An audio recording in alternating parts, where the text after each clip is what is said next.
crédito previdenciário se comunica no regime da comunhão parcial de bens? Vamos ver aqui o julgamento então, tá? Civil, matéria envolvendo direito civil e processo civil. Ação de sobrepartilha. Sobrepartilha é quando um bem, por exemplo, está em litígio ou ele é encontrado posteriormente, então cabe ação de sobrepartilha. Crédito previdenciário recebido por ex-cônjuge, tá? Então, o que acontece? Foi feita a partilha de bens, houve divórcio, foi feita a partilha de bens, ela recebeu esse crédito depois, então é feita uma sobrepartilha, porque eles estavam em litígio ainda, foi a situação que eu mencionei no primeiro caso. Pleito, né, um pedido de aposentadoria por tempo de serviço indeferido administrativamente, objeto de ação judicial ajuizada durante o matrimônio, durante o período que eram casados.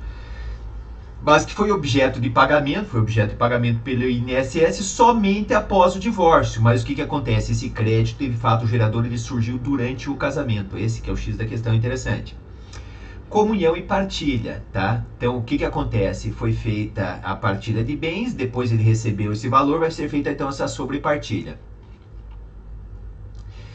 Diz aqui, possibilidade, semelhança com as indenizações de natureza trabalhista, com valores atrasados, originados de diferenças salariais e valores de FGTS, aposentadoria pela Previdência Pública, nesse caso. Então, esses valores que ele tinha direito para receber e veio receber posteriormente ao divórcio, mas que esse direito surgiu durante o casamento, pertence ao casal. Tá? Então pode ser feita a partilha no primeiro momento, no segundo momento é feita essa sobrepartilha. Proventos do trabalho que se revertem ao ente familiar. O ente familiar aqui é a família, a união estável também é um ente familiar, tá? Presunção de colaboração é presumido de esforço comum dos cônjuges, então não precisa provar que o outro ajudou a ganhar esse dinheiro. E comunicabilidade, comunicam-se esses valores recebidos como fruto do trabalho de ambos, então esse dinheiro pertence a ambos. Previdência privada fechada e previdência social de semelhanças. Daí diz aqui o item 5. O crédito previdenciário decorrente de aposentadoria pela Previdência Pública, que, conquanto recebido somente veio a ser recebido após o divórcio, é isso que eu disse, ó, somente recebeu após o divórcio e após a partilha. Tem como elemento causal uma ação judicial ajuizada na constância, então a ação foi ajuizada aqui na constância da sociedade conjugal, mas o pagamento foi depois, ó, e na qual se concedeu o benefício retroativamente, isso que é importante, a período em que as partes ainda se encontravam vinculadas pelo casamento. Deve ser objeto de partilha, eu tenho que dividir entre eles. Por quê? Porque esse valor, se ele tivesse sido recebido naquele momento que as pessoas estavam casados, ele entraria para a família, para o casal. Mas ele foi recebido depois, mas ele surgiu durante aquele momento.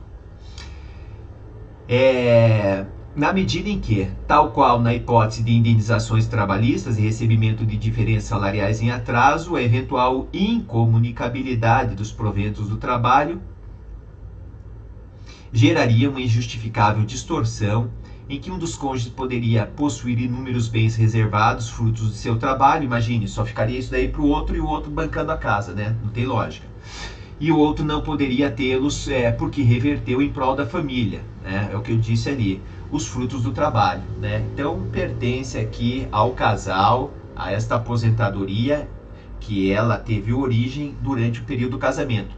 Após o divórcio, essa aposentadoria vai pertencer somente, então, àquele cônjuge que tem direito a ela, tá? Após o divórcio, tá? Ou se houvesse uma separação de corpos, ou uma separação judicial, ou uma separação de fato.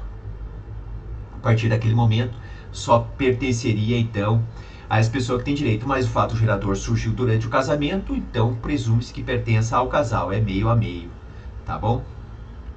Esse julgamento